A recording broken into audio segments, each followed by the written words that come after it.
Good afternoon, everybody. Thank you all for joining our second in series on why working the polls matters. Today's event is brought to you by the League of Women Voters of Arizona, and all voting is local. And Arizona, all voting is local, Arizona. We will get started here. I would like to introduce myself. I will give a much deeper introduction to the League. My name is Penny, P-I-N-N-Y, Sheoran, S-H-E-O-R-A-N. I am the president-elect for the League of Women Voters of Arizona and the state advocacy chair. And I am so delighted this afternoon, to have as a partner working with me and with the League in preparing and organizing this presentation. That is Amanda Lugo. Amanda, I am going to turn it over to you. Hello, thank you so much for joining us today. My name is Amanda, A-M-A-N-D-A, Lugo, L-U-G-O. My pronouns are she, her, aya, and I am the Arizona Senior Grassroots Manager with All Voting is Local and All Voting is Local Action. We work to remove barriers to the ballot, increase voting for eligible voters, ensure fair rules for registering to vote and casting a ballot, and to support the efforts to restore federal protections for the right to vote. No matter our color, zip code, gender, or sexuality, all Arizonans deserve greater access to the ballot and stronger voter protections. I want to thank everyone here for joining us today, especially the Coconino County Elections Department, Pima County Elections Department, League of Women Voters of Arizona, and Access Interpreting for providing ASL interpretation and CART services. Yes, so welcome today for joining us again. So we are going to go through introductions. Penny and myself just introduced ourselves. We're going to be starting with Constance Hargrove, who is the elections director for Pima County. We'll have a Q&A with Constance, a brief break if necessary, and then we will be hearing from Coconino County Elections Department as well today. I'd like to introduce the League of Women Voters of Arizona to those of you who are unfamiliar. The League of Women Voters of Arizona is a nonpartisan organization. We envision a democracy where every person has the desire, the right, the knowledge, and the confidence to participate.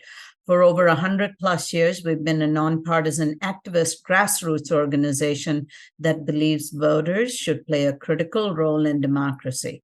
The League neither supports nor opposes any political party or candidates for elected office. This afternoon, we are doing our work in voter education and to promote the involvement of all citizens in our election process as poll workers. This is part of our broader effort to fight mis and disinformation, hear from the people who know what's going on, and more importantly, encourage as many folks as possible to participate in as poll workers. So with that, I would like to introduce Linda McCabe. Linda McCabe is the Voter Services Chair for our local league, the League of Women Voters of Greater Tucson. They work very closely with Constance Hargrave and the Elections Department in Pima County. Linda, if you will turn on your video, as a reminder, spell out your name so that the ASL folks can do the appropriate introduction. Hi, everybody. I'm Linda McCabe, M-A-C-C-A-B-E, and I am, as Penny said, the Voter Services Chair here in the League of Women Voters in Greater Tucson. It is my great pleasure to introduce, you want me to introduce now, of course, Constance. Yes, Penny? Absolutely. Okay, good. So it is my great pleasure to introduce Constance. She serves on our board here in Greater Tucson. We were so pleased to be able to get her this year. But Constance is our elections director. She came to us in April of 2022. She was the elections director in Chesterfield County, Virginia, prior to that. And before she was the director, she was the deputy registrar of voters. She previously spent 16 years working for the city of Richmond, Virginia. The people that she worked with tell us that she was instrumental in the implementation of electronic poll books in the city of Richmond. Nearly a decade later, she made several emergency reforms that allowed Chesterfield County voters to cast their ballots without risking exposure to COVID-19. Among her degrees, I noticed Constance has a bachelor's degree in urban studies, but a master's in divinity, which I was very impressed with. So with that, I am going to turn it over to Constance, and welcome, Constance. We're so pleased to have you here in Pima County. Linda, thank you for that introduction. I really appreciate it. Hello, everyone. I am Constance Hargrove, ConstanceHargrove. So I am happy to be here. I'm always happy to participate in league events, as well as All Voting is Local. So thank you both for inviting me. I do have a PowerPoint presentation to share, so I will share my presentation. And of course, today's event evolves around working the polls. So why working the polls matters is what I will talk about today. But first, I will talk a little bit about the changes that occurred in Pima County in 2022. As Linda said, I became the elections director last year in April. I came from Virginia, and moving to Arizona was quite interesting, but it was a great move. In applying for the job, I realized that the county wanted to implement electronic poll books and vote centers. And as Linda said, in 2020 in Chesterfield County, I implemented early voting in the midst of a pandemic. And it was really successful. And doing that, we had to, of course, use the similar type of electronic poll books that we use here in Pima County, and as well as have all the ballots available to voters.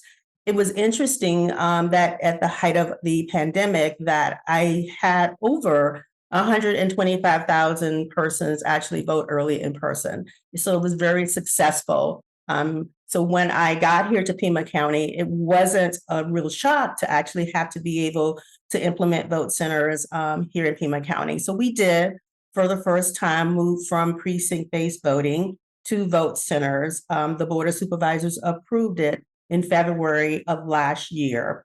It involved having to change from paper poll books to electronic poll books. And we also went to ballot-on-demand printers. Ballot-on-demand printers makes it more efficient for voters to be able to cast their ballots, as we are not searching through over 200 precincts to try to find the correct ballot for a voter. So it does make things a lot more efficient. Along with the vote centers came a lot of changes for poll workers in our office, but it was very successful. So we had 2 successful elections in 2022, and we're looking forward to another successful election this year and next year.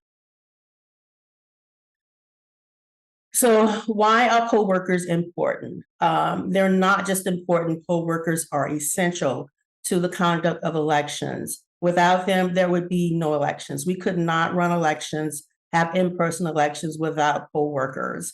Poll workers staff the polling places on election day. They provide customer service to electors or voters. They ensure the integrity of the election, as well as provide oversight of the electoral process to protect against fraud and deceit. And having poll workers in vote centers represents the diversity of our voters here in Pima County. And I think that's very important that that diversity is represented in our vote centers on election day. So who are election workers? And I wanted to just kind of go through this because I know a lot of times when people go into a polling place to cast their ballot, in this day and age, people are very concerned about who is working the polls, who is handling my ballot. How do I know that my ballot is safe? How do I know that things are being done the way they should be done in a vote center? Well, the persons or the people who are working vote centers are your family members, they're your friends, neighbors, teachers, doctors, professors, students. These are people who take the time to attend training. They get up early in the morning to get to the polling place on election day. They stay there all day long, over 15 hours, and then they ensure that everything is done properly on election day. So just wanted to just kind of highlight the types of people that actually work the polls. These are not professional politicians or anybody who's just out here trying to get a vote. These are individuals who just spend their time on election day making sure that you and anyone else has the right to vote and can cast a ballot on election day. So vote center staffing has requirements that are outlined in the Arizona Revised Statutes 16-531. And the most important thing to know about that is that the Board of Supervisors has the authority to appoint board members. So when election staff, my staff, when we recruit and we receive applications and we go through the process of vetting the poll workers and putting them on a list, they are not actually appointed until the Board of Supervisors makes that decision. And that decision is made 20 days before a general or primary election. We can submit the names earlier if we have everything done. But if you've ever worked the polls, you know that there's always a chance that somebody's not going to show up. Someone may drop out, someone may get sick. In the age of COVID, we do have the problem sometimes of not just one person getting sick, but several people getting sick because they're family members. So families normally serve in vote centers together. The Board of Supervisors must appoint at least one inspector, at least one marshal, 2 judges, and as many clerks as deemed necessary. And those determinations are made by the elections department. We decide how many poll workers we need in each vote center, and then we make that recommendation to the Board of Supervisors. The inspector and marshal must be of different political parties, as well as the judges. So this is very important for individuals to know. I know that we have a lot of poll workers and we have a PPE, a presidential preference election coming up in March of next year. And in order to vote in that election, you must be registered to vote in the party, with the party that actually is on the ballot. So for right now, the Republican and the Democratic Party have indicated that they will have elections next year in March. If the inspector, marshal, or any of the judges change their registration to vote in that election, and it's different from what it was in the last general election in November, they will not be eligible to work as an inspector, marshal, or judge. So I think it's really important for poll workers to understand that changing your party preference can make you ineligible to serve in a position that you may have served in the previous election. So it's very important that if you're an inspector, marshal, or judge, that you maintain your party preference for the party that you want to serve in. It also goes on to say that this party preference in general elections, if they are members of the two political parties that cast the highest number of votes in the state at the last preceding general election, they shall be divided equally between these two parties. What that means is that equal representation in our vote centers of the two parties, which would be the Democratic and the Republican parties, must be represented with our inspectors. However, there is an if. So it says if they are members of the two political parties, which gives us the opportunity to appoint independents, libertarians, or inspectors who are not members of any party. So we do have the authority to do that. However, the majority of the inspectors in our vote centers will be of one of the two larger major political parties. It is also important to know that an election board can consist of an inspector and 2 judges. I bring that up because we do have some vote centers that have very low turnout. And in those vote centers, we do not want to have a lot of people just sitting around on election day with nothing to do. And so if we have a vote center, let's say the vote center only has maybe 20 people that turn out in a general election, then we can staff that vote center with an inspector and 2 judges, and they're able to conduct the election. Poll workers must be registered voters. They can, unless they're a student, and then they do not have to be a registered voter. They cannot be a candidate in the election, or a spouse, child, or parent of a candidate in the election. They must be of equal distribution of parties represented, as I spoke about in the previous slide. And 1 judge must be a Democrat and 1 judge must be a Republican if they're serving in 1 vote center. So the election board duty. So what do these people do on election day? Well, it actually starts the day before the election. On Monday, we have our board members go out to the vote centers, set up their electronic poll books and their printers, and test the equipment to make sure that it's actually working. They do that so that when they arrive at 5 a.m. on Tuesday morning, that they know that their equipment will be working. So that is what they do. They start on Monday afternoon, setting up the equipment, making sure that it works. They then will secure and lock that equipment up and then go back the next morning at 5 a.m. and take it out again to actually use on election day. So they will check in voters on election day using the electronic poll books. They will ensure voters get the correct ballots, assist voters in using the equipment if necessary. We do have accessible equipment in each vote center, and sometimes the voter will need assistance in understanding how to use that equipment. And so they will do that. They close the polls at 7 p.m. and then they report the number of voters and ballots cast at the end of the night. And then they return the supplies to the receiving centers at the end of the night. So what are the positions that are available for poll workers, individuals to work? Well, we can have student workers starting at the age of 16. These students, of course, they must still be citizens, not registered voters, but citizens. They must be supervised by an adult trained as an election officer. They must be trained by the elections department, and they must have the permission of their parent or guardian.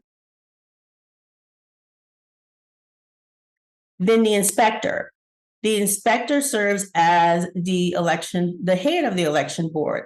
So the inspector is the supervisor. They are responsible for ensuring that the polls run the way that they're supposed to. They are the main point of contact for our office on election day. They call the hotline number to report problems. They work with the troubleshooters that come out to assist them. They lead and assign duties to other poll workers. They ensure that all the equipment is functioning properly and voting is conducted correctly. And they are responsible, along with the marshal, for delivering ballots and supplies to the receiving station. Then we have the marshal. The marshal announces the opening and closing of the polls. They preserve order at the polls. I call them the election police because they are watching the 75-foot limit. They're making sure that individuals who come inside the polling place are behaving the way that they should and reporting any violations that they see.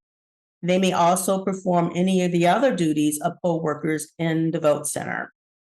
They assist in helping the inspector return their equipment and ballots at the end of the night. And then we have judges. So basically, judges oversee the voting process. Statutorily, the judges are given the job of issuing ballots to voters, and they may check in voters on electronic poll books as well. So although they oversee the entire process, they're watching to make sure that things are being done properly, which is why they represent different political parties to ensure that things are done the way that they're supposed to be done. But they can also serve as a check-in officer, or they can do any other duty that the inspector needs them to do. And then we have clerks. So our clerks can do any job that is assigned to them in a vote center, but primarily the clerks will be our poll book officers. They can also assist the judges with issuing ballots. And we created a new position in Pima County last year with the implementation of vote centers and the need to have electronic poll books and other electronic equipment in our vote centers. We created the position of equipment specialist. This is a clerk. They serve in this position. They go through additional training to understand how the equipment works, how to troubleshoot the equipment, so that they're comfortable on election day, helping the inspector maintain that equipment. And so they are one of the clerks that serve on election day. And of course, as I said, the clerks can perform any other duty that the inspector assigns to them.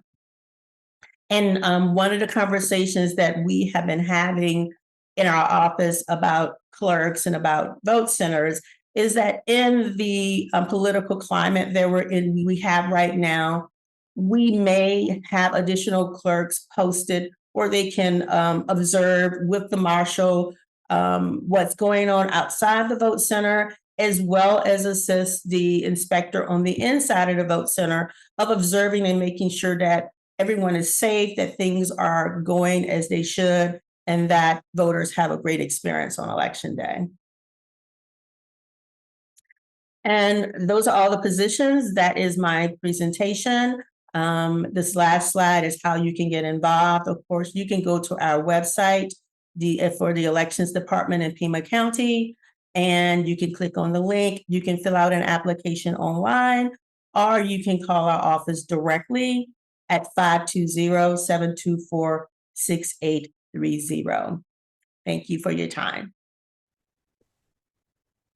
Thank you so much, Constance. We're going to wait for questions till the end. However, if you have questions, we invite you to place the questions in the Q&A.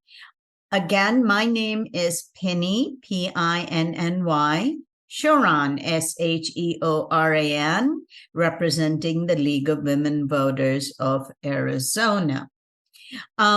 I will turn the program over to Amanda Lugo to introduce our elections director and staff from Coconino County. Amanda?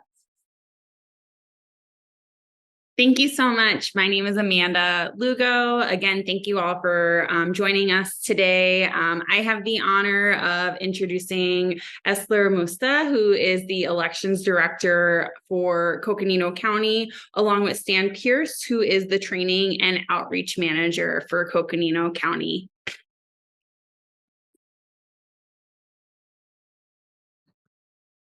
Good afternoon, everybody. My name is Esler Musta, and thank you, Amanda, for that introduction. The spelling of my name is E-S-L-I-R-M-U-S-T-A, and I'm joined here today with my colleague, Stan Pierce, that will do his introductions, and we're tag teaming this presentation today for everybody. Very glad to be here. I'm going to also share a PowerPoint presentation that we put together. There are definitely a lot of similarities between our presentations with Director Constance Hogrove from Pima County. I wanted to start. So we broke down our presentation this afternoon, similar to start with like some information, general information about Coconino County and the way that we do things in our county. It is interesting. All the counties follow the Arizona revised statutes and the elections procedures manual. However, from county to county, there is some flexibility depending on the dynamics that each county faces in the way that we conduct elections. Elections in Coconino County fall in the purview of both the county board of supervisors as well as the county recorder. The county elections department, on behalf of the board of supervisors, is responsible for everything from candidate filing to election day activities to the tabulation of the ballots and canvassing the election results, as well as the poll worker recruitment and training. That is one of the topics that we want to highlight this afternoon. The recorder's office is responsible for maintaining all the voter registration lists, all the early voting activities, and in Coconino County, early voting is the popular and convenient and preferred way of voters to vote, with around 80% of the voters casting their ballots through the early voting process. The recorder's office also manages the ballot drop boxes throughout the county, as well as the Native American Outreach Program that collaborates with our elections department as well. I wanted to also point out these I voted stickers that are sent either through early voting or given out on election day. We are a county that has a very diverse and a large presence of Native American communities.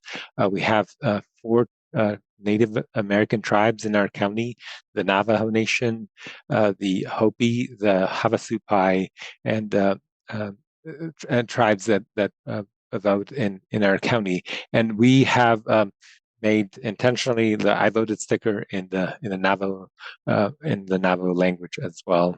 As we also encourage when people come into voting places to cast their ballot with their kids, we have a future I voted sticker as well. Some of the things that I also wanted to share are some of the demographics and kind of the preparation of what the calendar looks like for next year. It is the next election. It will be the presidential preferential election in March 2024. But our planning and our work for that election has already started and has been going on for over 6 months now, in anticipation of finding the polling locations and finding and updating our training curriculum, as well as recruiting and doing outreach with poll workers. Coconino County has 87,000, roughly 87,000 registered voters. Our demographics of party affiliation and non-party are something that I also wanted to share. 41% of the voters in Coconino County are registered as Democrats, 26% are registered as Republican, and 33% are non-party designated or fall into the other party categories. The importance of this calendar is that these key election dates are going to be here sooner than we think, and again, like I said, it's very important that we communicate with our voters and with the people that we are trying to recruit to work the polls, the importance of these dates, and so they can have it in their calendars and do commit to working on the polls. We take safety and security of the entire voting process very seriously in Coconino County. We have those features of safety and security built in every step of our process, and the election board workers are definitely an important part of that process. Like I said earlier, voters have options to cast their ballots either early or on election day, and I'm going to focus primarily on casting a ballot at the polling location here. We do provide at polling locations on election day, as well as early voting, accessible voting devices that allow people that need language assistance or need are hearing or visually impaired to use and to use those express vote marking devices to cast their ballot independently and in their own privacy. One of the things that I, just for perspective, that I wanted to also share is the size of our county. So Coconino is the second largest county in the lower continental U.S. That's the size of the county is comparable to the country of Switzerland, and we already are larger than many of the states on the northeastern side of the country, like larger than New Hampshire and several other Maryland and several other states. So that brings about both excitement of the geography, but also like some of the challenges with serving the voters and making sure that we have facilities that are accessible for voters on election day. One of the things that we recently have done, similar to the information that Constance shared in Pima County, is that we have increased the number of vote centers in our county. In the 2022 election cycle, we successfully ran 3 elections as the elections department and had 3 vote centers in the county. In 2024, we are increasing that number to 12 vote centers, and that will give voters access and the ability to cast their ballot where they are and not have to rush to get to a polling location that is designed into their precinct. We convened a group that had representations from all the different political actors as well as voter groups, and I'm appreciative that Amanda with All Voting Local was able to participate in our task force and give us some good information and share some and help us with interpreting some data from our voting and voter trends, and the outcome of that task force again has been like an increased number of polling locations that have better ADA accessibility, are on transit routes, provide ample parking, and electioneering provisions for our county. The part of our process of, again, the secure and transparency and making sure that everything is done safely is our openness to the political party observers to continuously monitor and participate in the process as allowed by Arizona revised statutes. So we have political party observers that observe all the different processes from the polling places to the tabulation to the receiving board to ensure that they are part and that there's transparency in all of our processes. On election day, we as a county use what is called a central tabulation system. That means that all, like in 2022, from all the 45 different polling locations throughout the county, the geography of which is the county of Switzerland, every ballot that got cast on election day was transported back to Flagstaff, which is the county seat, as well, and was tabulated at our central count location. The chain of custody documentation and the ability to track the ballots that are coming back is very important to us. Everything is done with 2 board workers that by different political parties, so bipartisan poll workers bring those election ballots to our central counting location. And we are lucky in our county that our sheriff's office for some of the areas that are very far from Flagstaff, about 200, in some cases 200 miles away, the sheriff's office is able to transport those ballots to to the tabulation center. The tabulation center goes again through a very rigorous pre-election logic and accuracy testing, and that is done for federal elections and statewide elections by the Secretary of State's team, as well as witnessed by the political parties. And we again have a very good relationship with both of our political parties, and they are very much part of our way of administering elections in our county.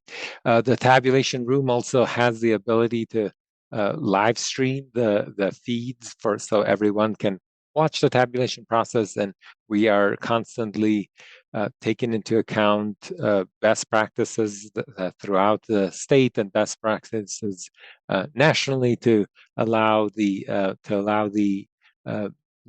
public to follow through the process, even though they might not be able to be there in person to witness the tabulation. And then the second part of the presentation, I want to invite the Stan Pierce to talk about our poll workers and the work that we do with them. So I'll turn it over to Stan. Good afternoon, everyone. My name is Stan Pierce, StanPierce. I am the training and outreach coordinator for Coconino County.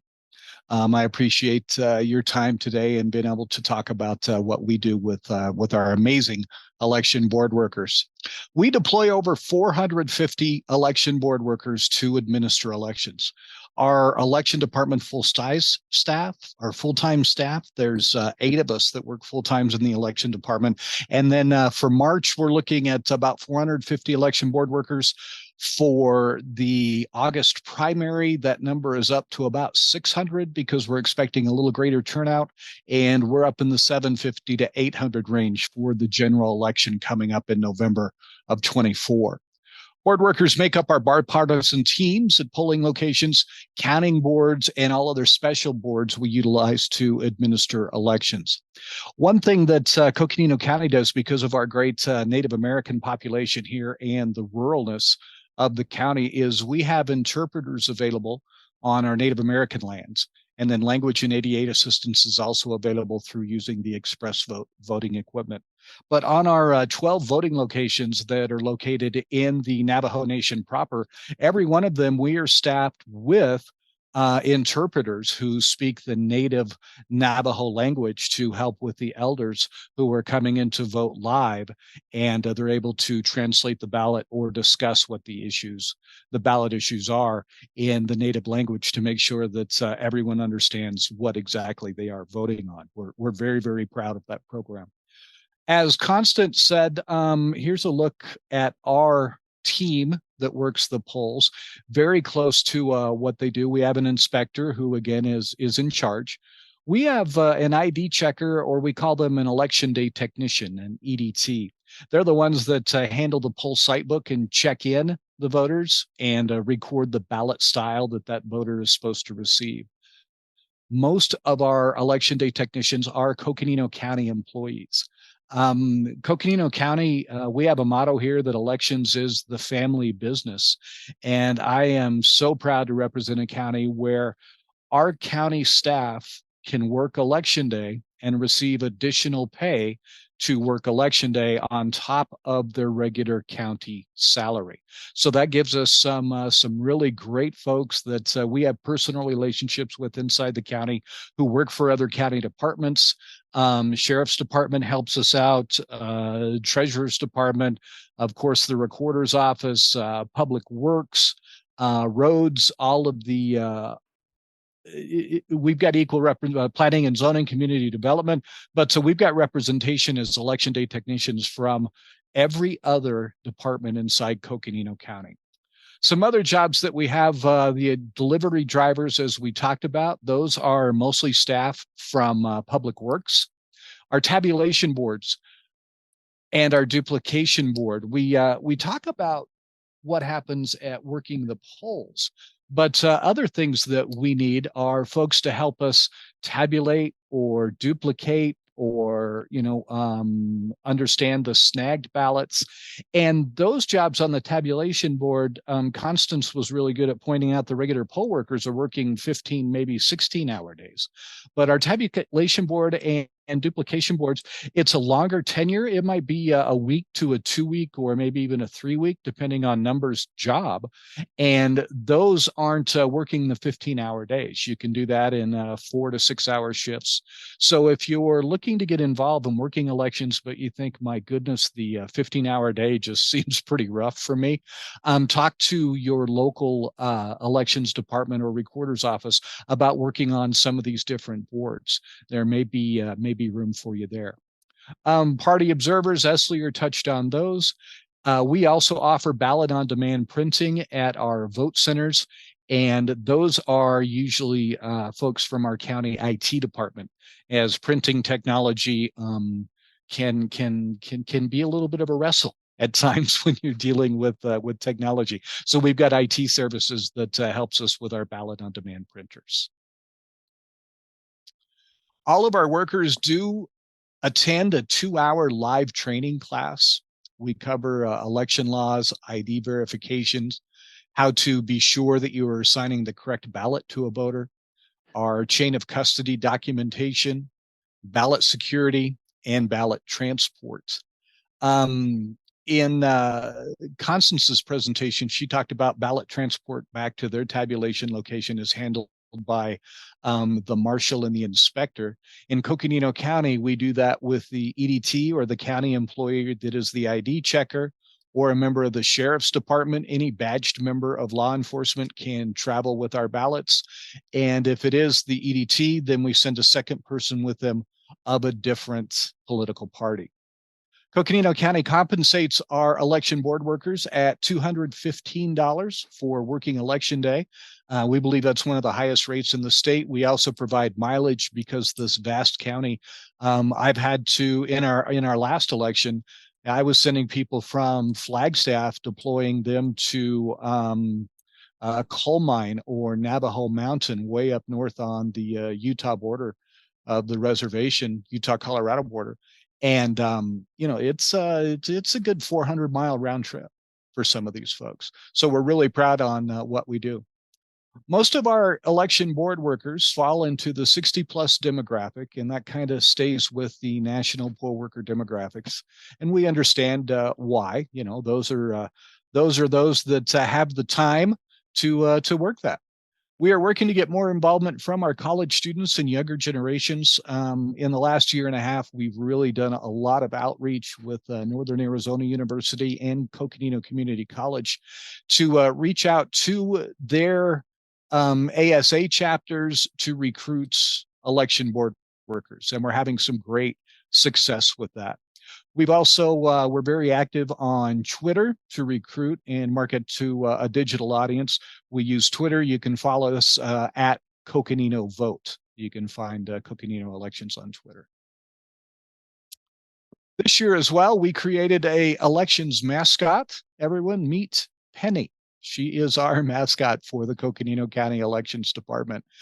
She's a communications tool that we use on social media, training, and recruitment in a little more lighter areas.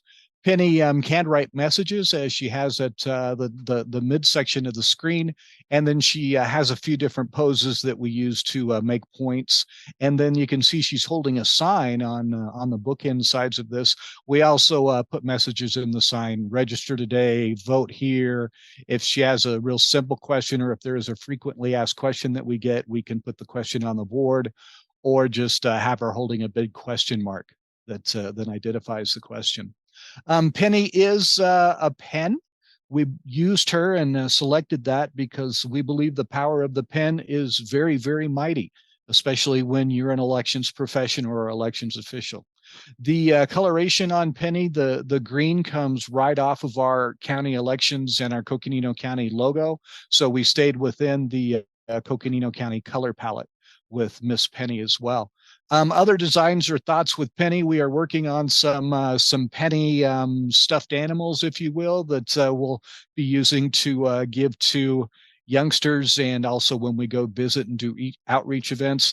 And there's some talk of a Penny mascot outfit that I think our elections director, Mr. Eslier, would look wonderful in. So we're working on that too with Penny. We in Coconino County, and I'm sure the county in which you reside, are always looking for civic-minded board workers to serve on our bipartisan board. Here, if you have your phones available, if you're watching it, you can click this QR code on the screen, and that will take you to our elections worker page, or you can just hit us coconino.az.gov/elections. Thank you very much for your time and attention today. We are proud to share the Coconino County election story with anyone that is interested in learning.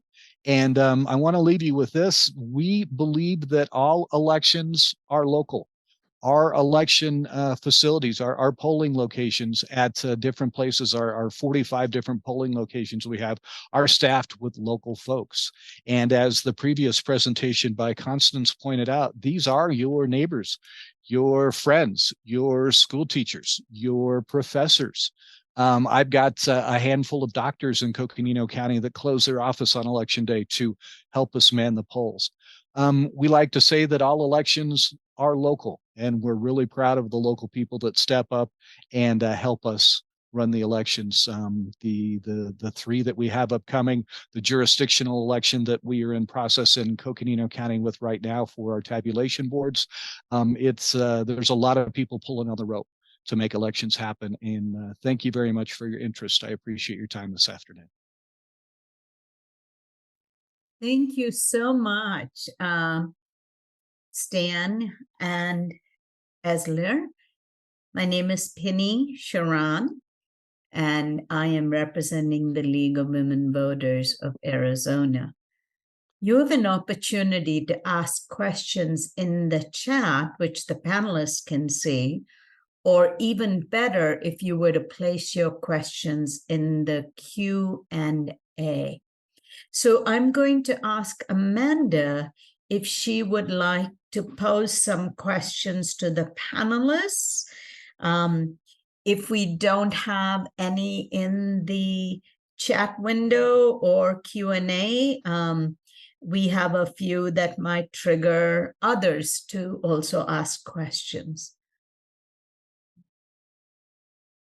I do not see any questions in the Q&A, but I guess this is a question to both Pima and Coconino County. What are the types of qualities that you look for when hiring poll workers?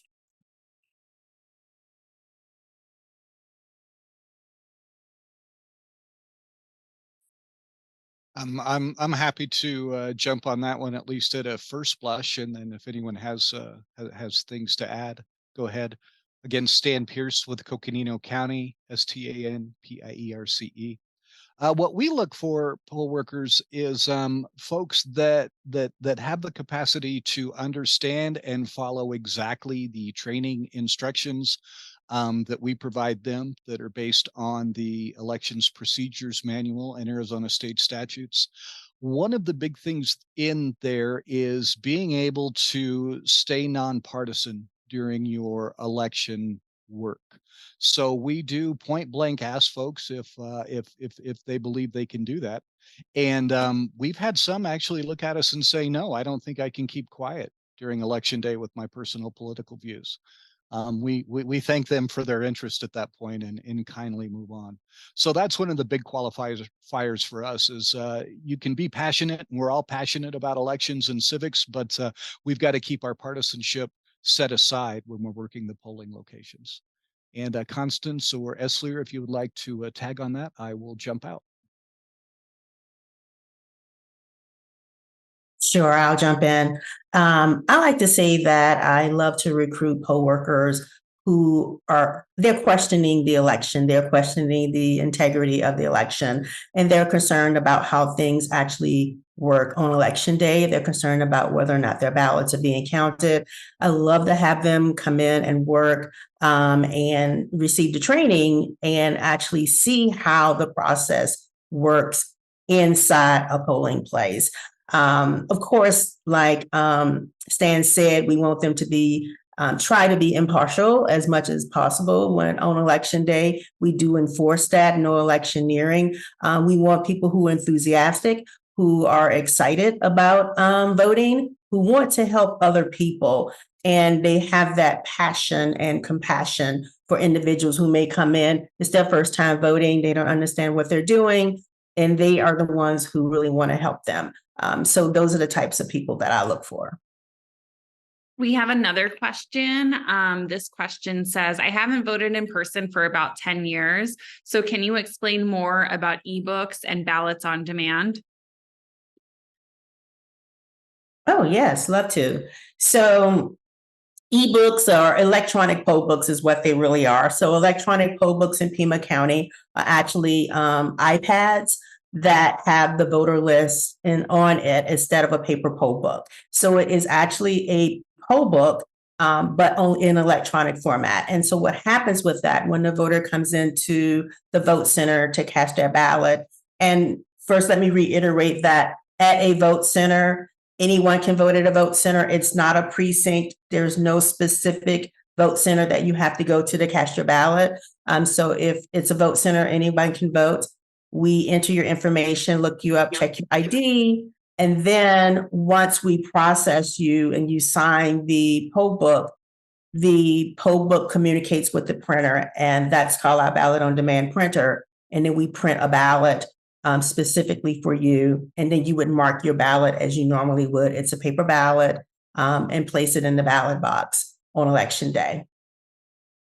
Amanda, if I could follow up on the previous comment about, leaving their partisanship out.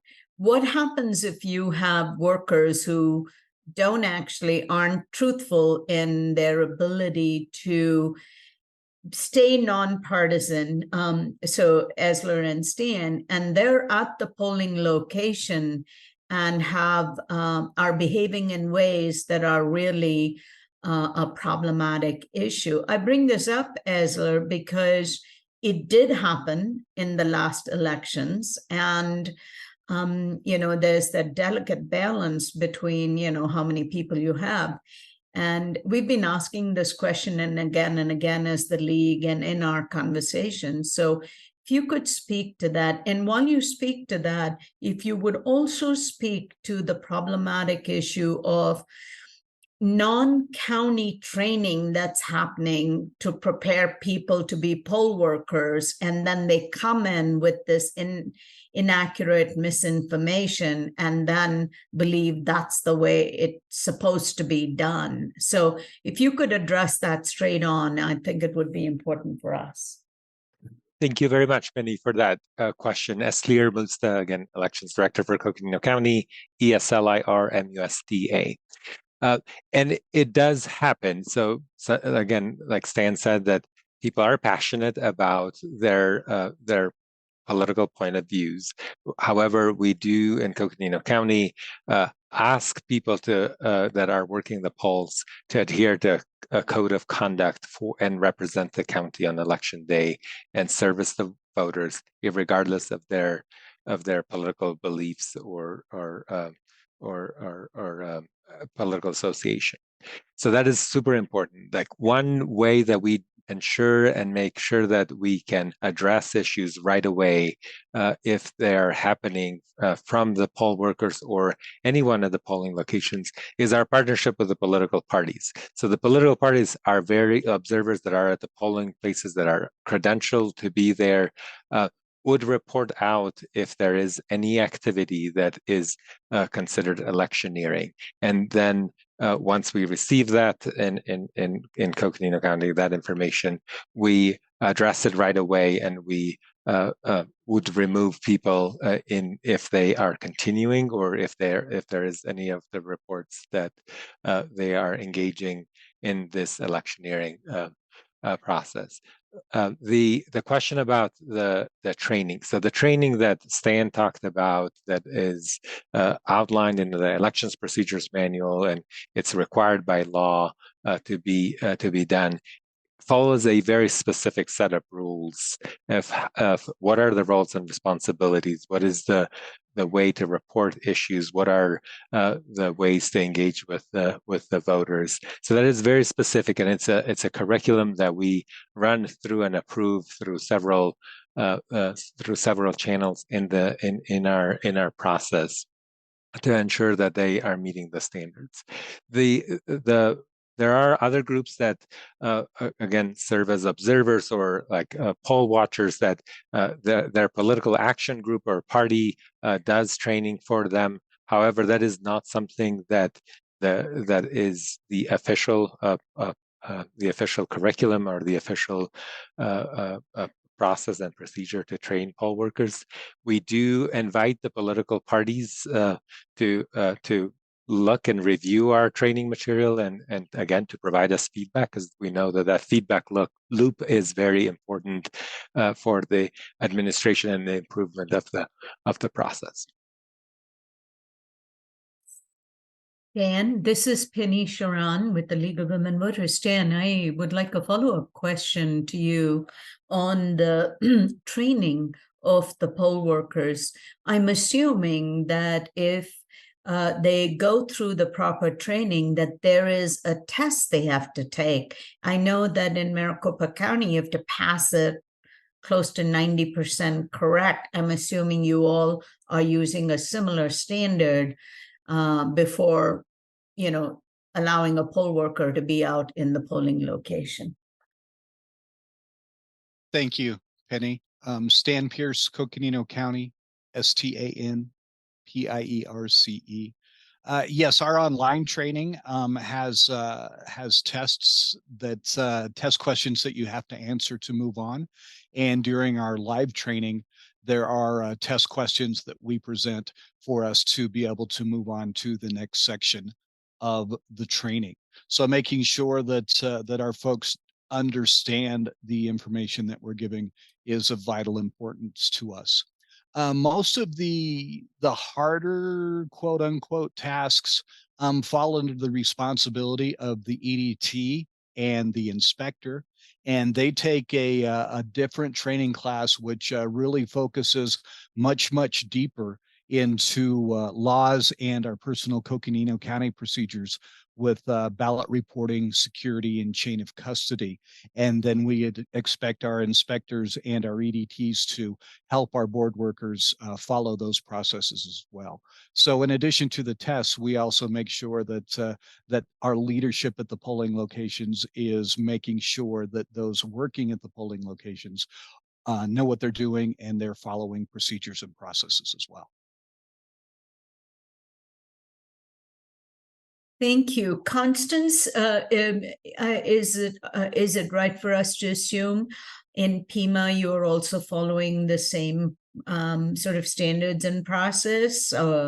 And are there differences in how you address some of the issues we're raising regarding nonpartisanship and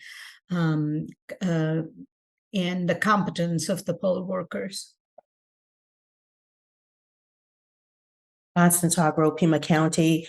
Yes, Penny. So as far as the training by the political parties, and we've had meetings with the GOP. They've been very good at coming in and meeting with us. We provide them guidance as to what their observers should and should not be doing inside a vote center. As far as our poll workers, like Stan said, they have to sign an affidavit stating that they're not going to be electioneering inside a vote center.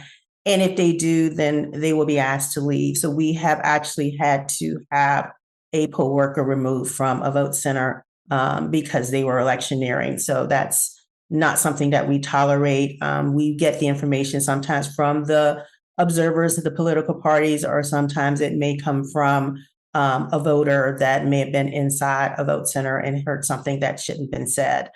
As far as the training, we do have an online training that there is a test at the end that they do have to pass with at least a 70% to be able to be a poll worker. And we have not been doing a lot of tests for in person. poll workers because things changed so much on last year with the vote centers. But this year we will be implementing testing for in-person, I'm sorry, not voters, poll workers, but in-person poll workers this year because we have the time and the ability to do that. But yes, we do not tolerate electioneering at all in vote centers. And we do work closely with the political parties as well. And they've been really good at making sure that they ask us questions about their trainings. Amanda, do you have additional questions that we should pose to our presenters? I do not. All right.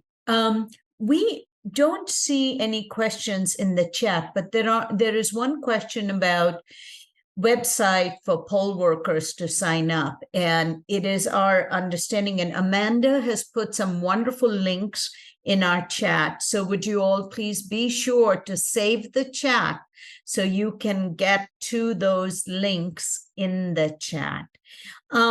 There is information on the website to apply to be a poll worker or information about poll workers. I would urge you all to please share that. As Constance reminded us, who are these poll workers? They're our family, our members, our neighbors, teachers, folks who share the faith community that we might be involved in. So including people who work with you. So I'd really encourage you all to get more of your community involved in signing up to be poll workers.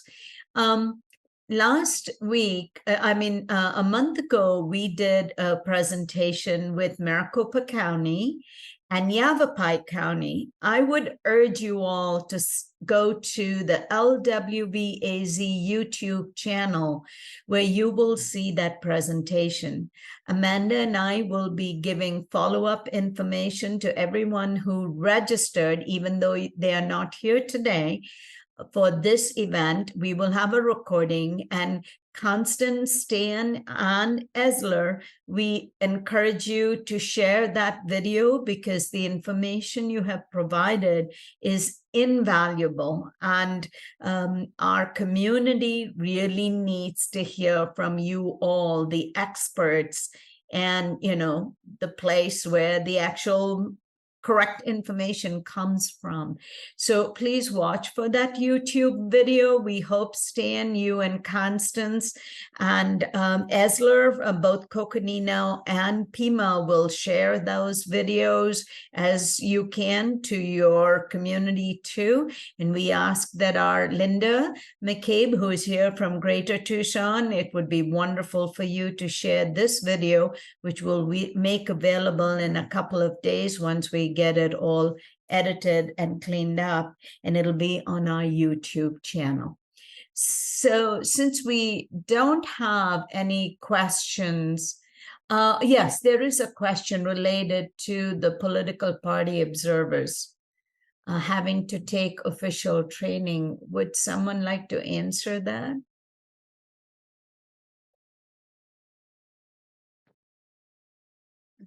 I can. This is Eslier with Coconino County, ESLIR, and USDA. I can try to take a first crack at that. So the political parties have the latitude and the ability to train the observers for specific issues that are related to their party. Similar to what Director Hargrove in Pima County does, we do meet with the political parties and share with them the process and the procedures that we and things that we allow and follow in each of our respective counties with the political parties. So hopefully the curriculum that the political parties are using to train their observers are consistent and are understanding and in sync with the information that we are sharing with them. And so far in Coconino County, we have observers at almost all of our polling places. We've never run into any types of issues or haven't had any inconsistencies with the way that the party observers have accepted their role and responsibility, which is very important and which we welcome and be part of the process.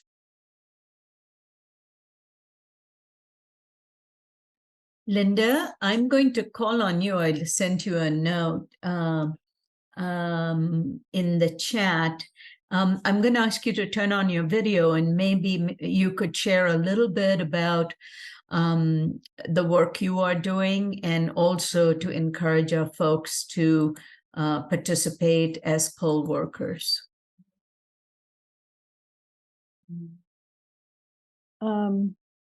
I can't turn my video on. It's not letting me. It's not letting me get the little box off of it. Oh, there we go. Okay, good.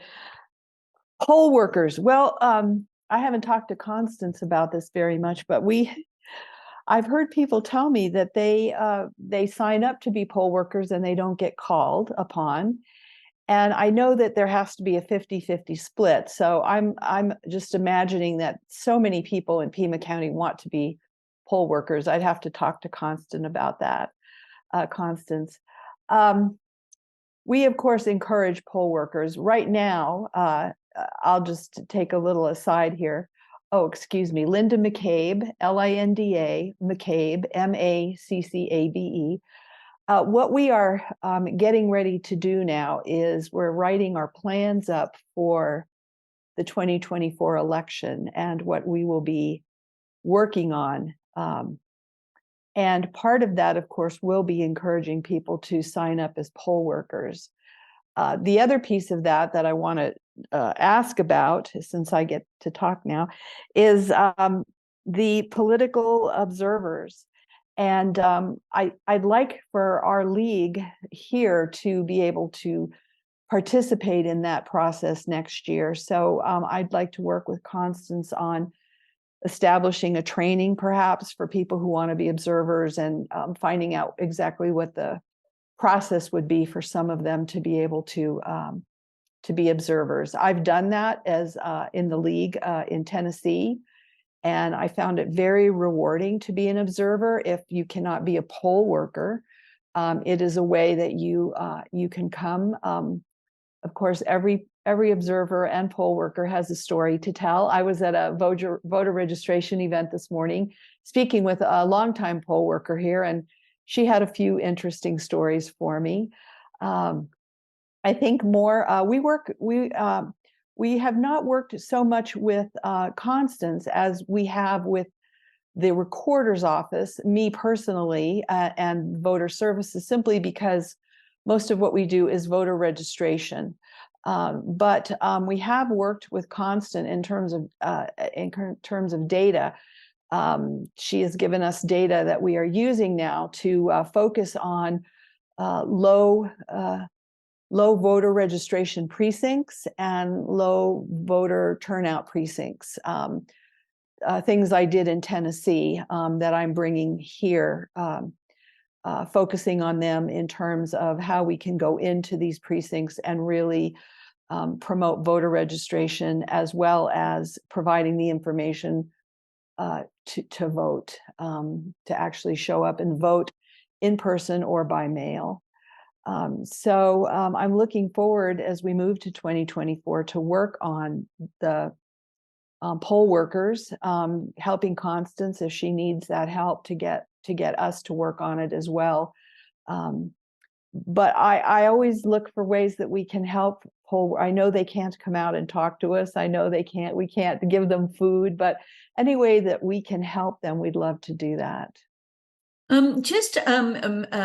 Linda, speaking as the league, okay, in Arizona, unlike Tennessee, only political parties may send observers, okay, and we are not permitted to do that. And so I just want us to, as a league, be very careful about going down a path where legally we're not permitted to do, because the statutes don't allow us to have. Oh, I did not know that. Thank Yeah. you for telling me that. Yeah. So I guess So I it's won't really be looking for that. Okay. No. So we shouldn't promise to have those kinds of training because No, it's really okay. not in our wheelhouse. But we need to do everything we can to get poll workers to Constance as she needs them. And our, League is a nonpartisan organization in Yes. multiple ways, not just in the fact that we are nonpartisan in what we do, but we also have in our League members who are affiliated, whose political affiliation Yes. to a large extent reflect the registrations of our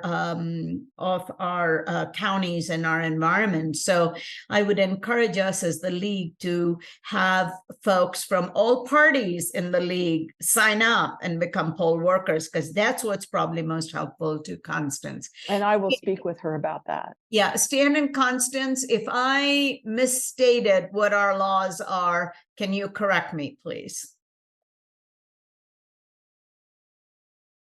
This is Constance Hargrove.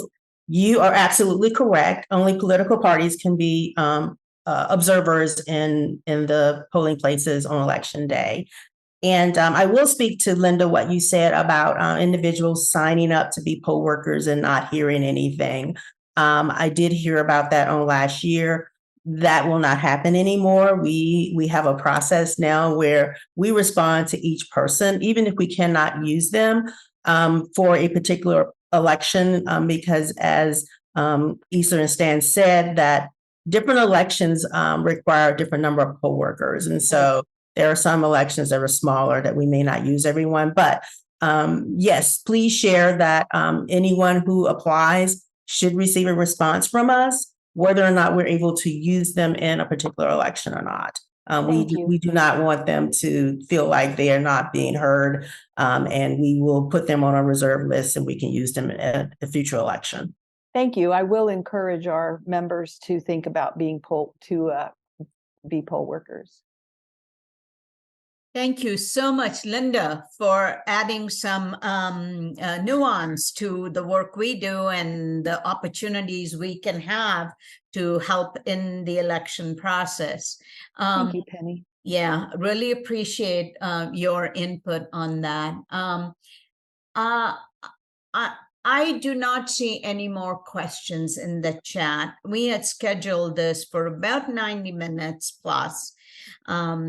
And I'm so happy to see that most of our members stayed on and are asking us the kinds of questions that'll help us amplify and elevate the need. Again, I want to thank Constance, Stan, Esler, Coconino County and Pima County elections officials and administrators for the incredible work you do to protect democracy, to protect our elections, and to run it with such integrity. We are very, very grateful for the work you do, and our communities benefit from your work. Like to also remind everyone on this call, we will send a video of both the events to everyone. And Amanda has this wonderful document with links that she kept posting in the chat. And we will make sure that those links are also included in the email. I am going to ask Amanda to share any last thoughts with us before we close it out.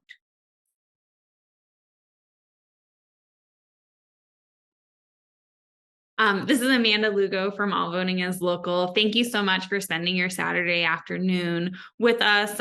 We are so honored for the partnership that we have with the League of Women Voters of Arizona, Pima County Elections Department, and Coconino County Elections Department. Like Penny said, we will be following up with an email with all of the links and the 2 videos that were a part of this series. On September, we had Yavapai County and Maricopa. Today was Pima and Coconino. And after closer to the presidential preference election, we will be running this series again. Thank you again so much, and I hope you all have a great rest of your day. Thank you, everybody. Have a great weekend. Thank you. Bye.